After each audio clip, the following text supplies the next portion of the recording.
इसी जातक की शादी लेट से होगा तो धन से रिलेटेड कोई भी प्रॉब्लम्स आपके लाइफ में बहुत ही कम आएगा। शुक्ल पक्ष के रात में और कृष्ण पक्ष के दिन में अगर किसी भी जातक का जन्म हुआ हो और चंद्रमा अगर अष्टम में बैठा हुआ है या षष्टम में बैठा हुआ है, यानी कि इस घर में बैठा हुआ है और इस घर में बैठा हुआ है, लग्न कोई भी हो, उस बच्चे का, उस जातक का लाइफ में कोई भी प्रॉब्लम्स नहीं होगा। अगर प्रॉब्लम्स हो रहा है तो अपनी दशा और अंतर्दशा को पहचानिए, कुछ नहीं करना है, उसके 108 मंत्रों का कहीं भी बैठ के आप जाप कीजिए। ऐसा नहीं है कि आप मंदिर में ही बैठ के जाप कीजिए,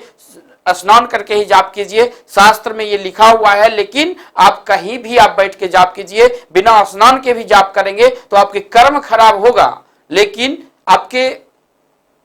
लाइफ में होने वाली जो प्रॉब्लम्स है उसके ग्रहों का सिर्फ उपाय कहीं भी कर सकते हैं, ये आपको और ऐसे भी ये प्रॉब्लम्स क्रिएट करता नहीं है। अगर कर रहा है तो थोड़ा सा दशा और महादशा पर ध्यान दीजिए। दूसरा कंडीशंस है, जब भी किसी भी जातक के केंद्र में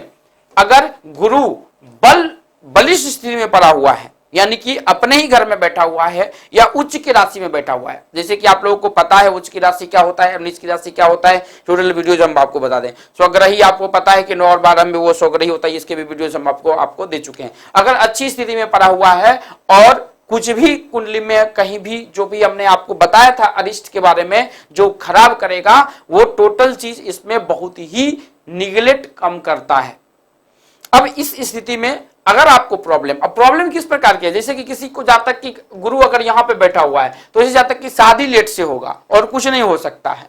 अगर इस जातक की गुरु अगर अष्टम में बैठा है तो घर लेट से मिलेगा जरूर, बट लेट से मिलेगा, इस प्रकार की कंडीशंस उसको मिल सकता है। अगर गुरु लग्न में ही बैठा हुआ है, हाँ यहां पर देखने वाली बात होगी कि लग्न का मालिक अगर कहीं पे वो अस्त हो गया है तो ही दिक्कत होगा, क्योंकि लग्नेश को स्ट्रॉन्ग होना जरूरी होता है। अगर वहां पर अच्छी थी, जैसे कि 9 और 12 में अगर ये बैठा हुआ है, लग्न में 9 और 12 बैठा हुआ है और गुरु लग्न में ही बैठा हुआ है, तो कोई भी आपका बाल बच्चा नहीं कर सकता है, ये ध्यान में रखिएगा। अगर किसी भी जातक का तीसरा कंडीशन है, इसकी करीबन 18 से 16 कंडीशंस है, लेकिन हम कुछ कंडीशंस के बारे में डेली वीडियो में आपको दे रहे हैं ताकि इसको समझ सके आप। जैसे कि अगर किसी भी जातक का लग्न का मालिक अगर लग्न में ही बैठा है, लग्न का मालिक दसम घर में बैठा हुआ है, यहां पे सब चीज के बारे में आपको देखना पड़ेगा, लेकिन मोटा मोटी हम आपको बता रहे हैं, इसमें बैठा हो। लग्न का मालिक अगर द्वितीय घर में बैठा हुआ हो, लग्न का मालिक अगर 11वें घर में बैठा हुआ है, तो धन से रिलेटेड कोई भी प्रॉब्लम्स आपके लाइफ में बहुत ही कम आएगा। तो ये हम आपके लाइफ में होने वाली प्रॉब्लम्स जो अभी तक हम निगेटिव बता रहे थे, उसमें पॉजिटिव ये देखना होगा कि बच्चे का जन्म दिन में हुआ है, कृष्ण पक्ष के दिन में हुआ है या शुक्ल पक्ष के रात्रि में हुआ है, गुरु की स्थिति कहां पे है, लग्न में है, लग्न की किसी घर में है, या सपोज कीजिए किसी भी जातक का अगर यहां पे बैठा हो, और यहां पे न्यूमरोलॉजी भी बहुत बड़ा मायने रखता है। अगर ड्राइवर कंडक्टर एंटी है तो लाइफ में प्रॉब्लम्स होता है,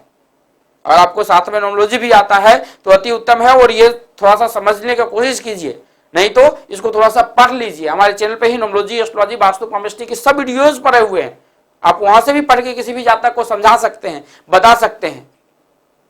अगर आपके पास में कोई भी कंसल्टेंसी करवाने के लिए आता है तो। अगर आपके पास में अपना date of birth, time, place है तो नीचे कमेंट में लिख दीजिए, और आप बता सकते हैं कि आपका गुरु कहां पे बैठा हुआ है, आपका चंद्रमा कहां पे बैठा हुआ है, और आपका लग्न का मालिक अगर थोड़ा भी समझ में आता है तो लग्न का मालिक कहां पे बैठा हुआ है, नीचे कमेंट में जरूर लिख दीजिए। हम डेली 7:30 बजे या 7:30 बजे आपको संडे को आते हैं लाइव। अगर आपके पास में कोई भी सवाल होगा तो आप वहां पर पूछ सकते हैं, जो भी बात करना होगा बात कर सकते हैं। धन्यवाद दोस्तों, अगर आप न्यूमरोलॉजी सीखना चाहते हैं, अगर आप केमिस्ट्री सीखना चाहते हैं, यदि आप कुंडली सीखना चाहते हैं, यदि आप वास्तु सीखना चाहते हैं,